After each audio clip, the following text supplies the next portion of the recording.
Deep within the untamed forests of ancient Greece, a tragedy was written in blood and divine wrath.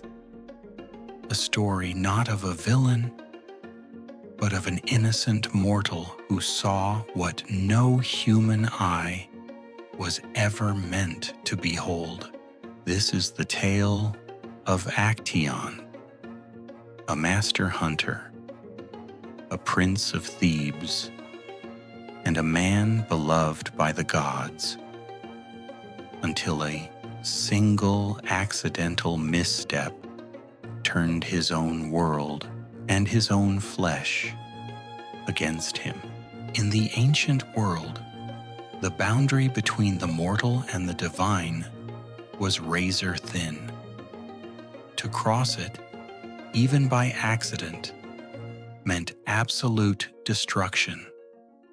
Prepare to enter the sacred woods of Cithaeron, where a simple hunt became a nightmare.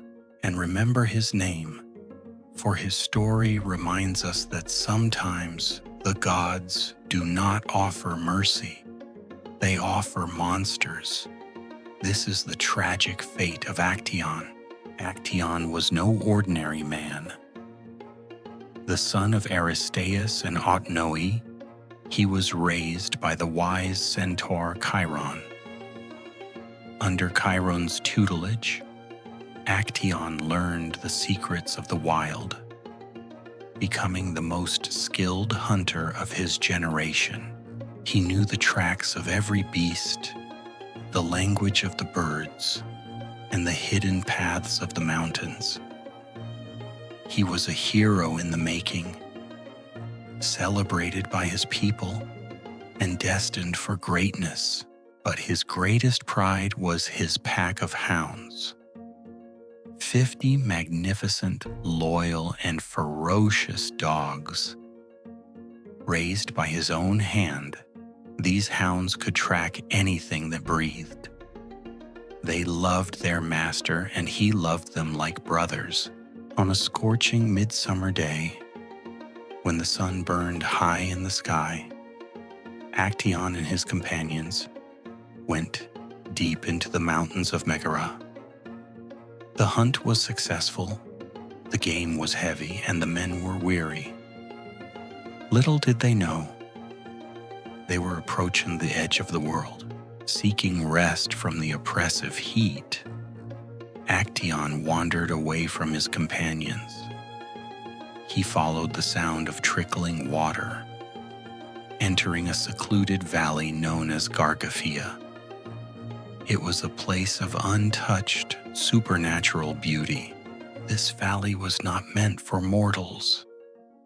It was the sacred playground of Artemis, the virgin goddess of the hunt, the wilderness and the moon. Here the trees grew taller, and the air was thick with the scent of pine and divinity. At the heart of the valley lay a hidden grotto carved naturally into the rock. Inside, a pool of pure, crystal-clear water shimmered.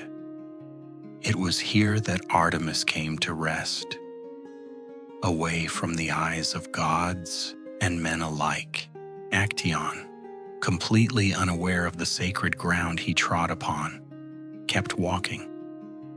Guided only by curiosity and the desire for a cool drink, he pushed aside the thick vines. A fateful step, a crack of a twig.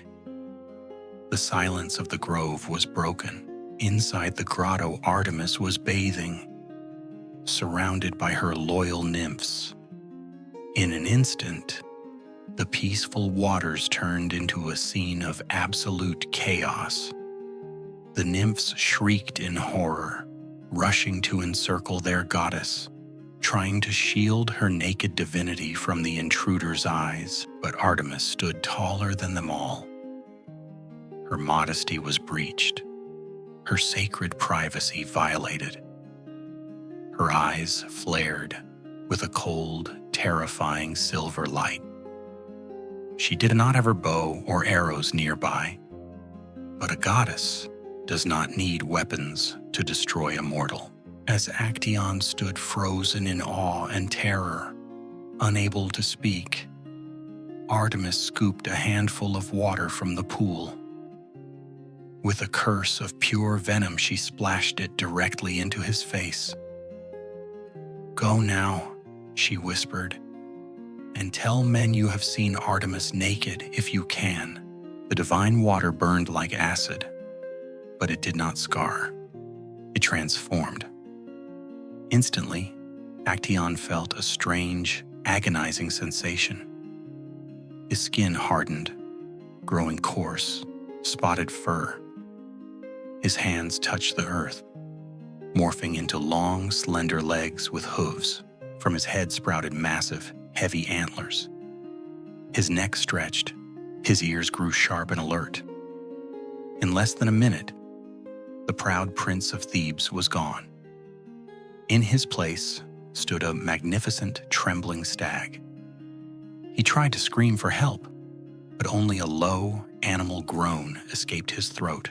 Terror seized him. Actaeon turned and fled, his new hooves pounding against the forest floor. He was faster than he had ever been. But the true horror was just beginning. In the distance, a sound echoed that made his blood run cold. It was the baying of hounds, his own hounds. They had caught the scent of a fresh deer. They did not recognize their master. They only smelled a prey. Led by the fierce Blackfoot and the loyal tracker, the pack locked onto his trail. Driven by the very hunting instincts Actaeon himself had taught them. The chase was brutal and short. Surrounded at the edge of a cliff, Actaeon fell. His beloved dogs pounced on him, their teeth tearing into his flesh. Tears streamed down the stag's face as he looked into the eyes of his loyal companions. Unable to tell them who he was, his hunting companions arrived too late, cheering on the dogs, shouting, "Where is Actaeon? He is missing the greatest catch of the day." They cheered for his death, completely blind to the tragedy before them. Actaeon's life ended in absolute agony, a victim of bad timing and the unyielding pride of the gods. In the world of myth, innocence is no shield against the wrath of the divine. His story remains forever etched in the shadows of Mount Cithaeron,